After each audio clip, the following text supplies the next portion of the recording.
Monsieur le Président, Monsieur le Premier ministre, Messieurs les ministres, Mesdames et Messieurs les ministres, mes chers collègues, l'Europe est à un tournant critique de son histoire. Le bouclier américain se dérobe, l'Ukraine risque d'être abandonnée, la Russie renforcée. Washington est devenu la cour de Néron, un empereur incendiaire, des courtisans soumis et un bouffon sous kétamine chargé de l'épuration de la fonction publique.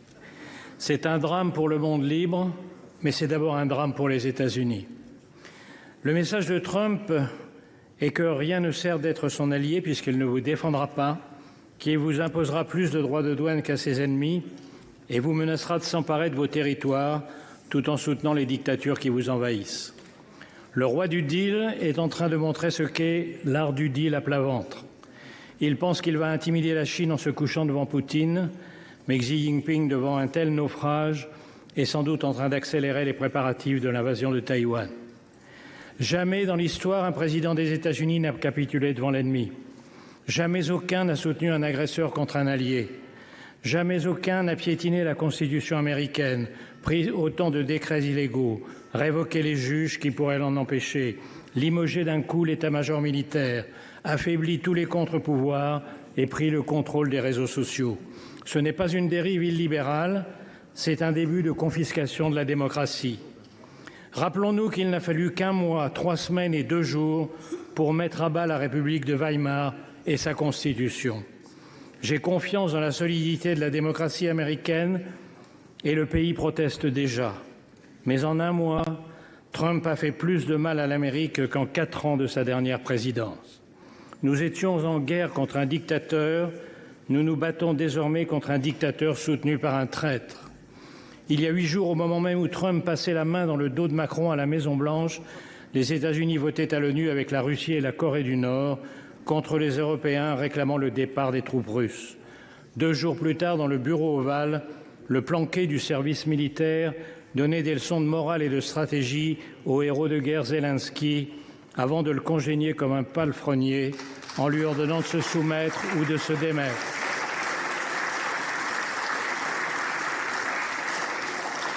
Cette nuit, il a franchi un pas de plus dans l'infamie en stoppant la livraison d'armes pourtant promise. Que faire devant cette trahison? La réponse est simple, faire face. Et d'abord ne pas se tromper. La défaite de l'Ukraine serait la défaite de l'Europe. Les pays baltes, la Géorgie, la Moldavie sont déjà sur la liste. Le but de Poutine est le retour à Yalta où fut cédé la moitié du continent à Staline. Les pays du Sud attendent l'issue du conflit pour décider s'ils doivent continuer à respecter l'Europe ou s'ils sont désormais libres de la piétiner. Ce que veut Poutine, c'est la fin de l'ordre mis en place par les États-Unis et leurs alliés il y a 80 ans, avec comme premier principe l'interdiction d'acquérir des territoires par la force. Cette idée est à la source même de l'ONU, où aujourd'hui les Américains votent en faveur de l'agresseur et contre l'agressé, parce que la vision trumpienne coïncide avec celle de Poutine. Un retour aux sphères d'influence, les grandes puissances dictant le sort des petits pays. À moi, le Groenland, le Panama et le Canada. À toi, l'Ukraine, les pays baltes et l'Europe de l'Est. À lui, Taïwan et la mer de Chine. On appelle cela, dans les soirées des oligarques du golfe de Mar-a-Lago, le réalisme diplomatique. Nous sommes donc seuls. Mais le discours selon lequel on ne peut résister à Poutine est faux. Contrairement à la propagande du Kremlin, la Russie va mal. En 3 ans, la soi-disant 2e armée du monde n'a réussi à grappiller que des miettes d'un pays 3 fois moins peuplé. Les taux d'intérêt à 25%, l'effondrement des réserves de devises et d'or, l'écroulement démographique montrent qu'elle est au bord du gouffre. Le coup de pouce américain à Poutine est la plus grande erreur stratégique jamais commise lors d'une guerre. Le choc est violent, mais il a une vertu. Les Européens sortent du déni. Ils ont compris en un jour à Munich que la survie de l'Ukraine et l'avenir de l'Europe sont entre leurs mains et qu'ils ont 3 impératifs.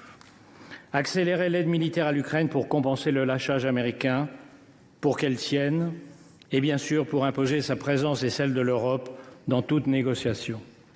Cela coûtera cher. Il faudra en terminer avec le tabou de l'utilisation des avoirs russes gelés. Il faudra contourner les complices de Moscou à l'intérieur même de l'Europe, par une coalition des seuls pays volontaires, avec bien sûr le Royaume-Uni. En second lieu, exiger que tout accord soit accompagné du retour des enfants kidnappés, des prisonniers et de garanties de sécurité absolue. Après Budapest, la Géorgie et Minsk, nous savons ce que valent les accords avec Poutine. Ces garanties passent par une force militaire suffisante pour empêcher une nouvelle invasion. Enfin, et c'est le plus urgent, parce que c'est ce qui prendra le plus de temps, il faut rebâtir la défense européenne négligée au profit du parapluie américain depuis 1945 et sabordée depuis la chute du mur de Berlin. C'est une tâche herculéenne, mais c'est sur sa réussite ou son échec que seront jugés dans les livres d'histoire les dirigeants de l'Europe démocratique d'aujourd'hui. Friedrich Merz vient de déclarer que l'Europe a besoin de sa propre alliance militaire. C'est reconnaître que la France avait raison depuis des décennies en plaidant pour une autonomie stratégique. Il reste à la construire. Il faudra investir massivement, renforcer le Fonds européen de défense hors des critères d'endettement de Maastricht, harmoniser les systèmes d'armes et de munitions, accélérer l'entrée dans l'Union de l'Ukraine, qui est aujourd'hui la première armée européenne, repenser la place et les conditions de la dissuasion nucléaire à partir des capacités françaises et britanniques, relancer les programmes de boucliers antimissiles et de satellites. Le plan annoncé hier par Ursula von der Leyen est un très bon point de départ. Et il faudra beaucoup plus. L'Europe ne redeviendra une puissance militaire qu'en redevenant une puissance industrielle. En un mot, il faudra appliquer le rapport Draghi, pour de bon. Mais le vrai réarmement de l'Europe, c'est son réarmement moral. Nous devons convaincre l'opinion face à la lassitude et à la peur de la guerre, et surtout face aux comparses de Poutine, l'extrême droite et l'extrême gauche. Ils ont encore plaidé hier à l'Assemblée nationale, Monsieur le Premier ministre, devant vous, contre l'unité européenne, contre la défense européenne. Ils disent vouloir la paix.